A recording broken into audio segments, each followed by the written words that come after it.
Praise the lord. ఈరోజు దేవుని వాక్యము యెషయా గ్రంథము 58వ అధ్యాయము 11వ వచనము. యెహోవా నిన్ను నిత్యము నడిపించును. దేవుడు మనల్ని నిత్యము నడిపిస్తాడటండి. ఇశ్రాయేలు ప్రజల్ని 40 సంవత్సరములు ఏ విధంగా అయితే పోషిస్తూ వచ్చినాడో, పగలు మేఘస్తంభంలోనూ రాత్రి అగ్నిస్తంభంలోనూ ఉండి వారికి ఏ విధంగా అయితే అరణ్యంలో త్రోవ చూపిస్తూ నిత్యము నడిపిస్తూ వచ్చినాడో, ఎక్కడ కూడా దేవుడు విడిచిపెట్టలేదండి తన ప్రజలైన వారిని. నిత్యము మనల్ని దేవుడు నడిపించాలి అంటే మనము దేవునికి లోబడి ఉండాలి, దేవుని మాటకు విధేయత చూపించేవారుగా ఉండాలి. చూడండి, అనేక సార్లు మనము కొన్ని పరిస్థితులు గుండా వెళ్తున్నప్పుడు దేవుని మర్చిపోతాం. అయితే దేవుడైతే మనల్ని ఎప్పుడు మర్చిపోడండి.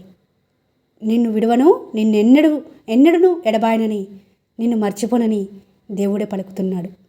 నిత్యము మనల్ని నడిపించాలంటే మనం ఏ విధంగా ఉండాలో తెలుసుకొని దేవునికి విధేయులమై దేవుని చిత్తానుసారంగా జీవించినప్పుడు మాత్రమే నిత్యము మన రాజుగా, నాయకుడిగా, కాపరిగా ఉండి మనం నడిపించడానికి దేవుడు సిద్ధంగా ఉన్నాడు.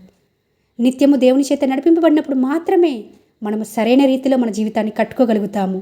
దేవుని రాకడ వరకు మనం నిందారహితంగా, అనింద్యంగా, నిర్దోషులంగా, పరిశుద్ధులంగా జీవించడానికి దేవుడు ఎంతైనాను సహాయపడతాడు. మన ఇష్టానుసారంగా మనం జీవిస్తూ నన్ను నడిపించు ప్రభువా అంటే అది అసాధ్యమండి.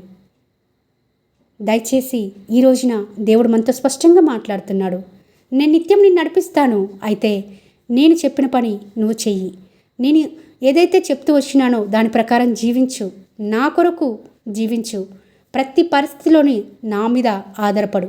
అప్పుడు నేను ప్రతి పరిస్థితిలోనూ నిత్యము కూడా నీతో ఉండి నిన్ను నడిపిస్తానని ప్రభువే ఈ దినమున వాగ్దానం చేస్తుంటుండగా, ఈ వాగ్దానము మనందరి జీవితాలలో నెరవేర్చబడాలని కోరుకుంటూ మీ సహోదరి ఎలిజబెత్ రాణి.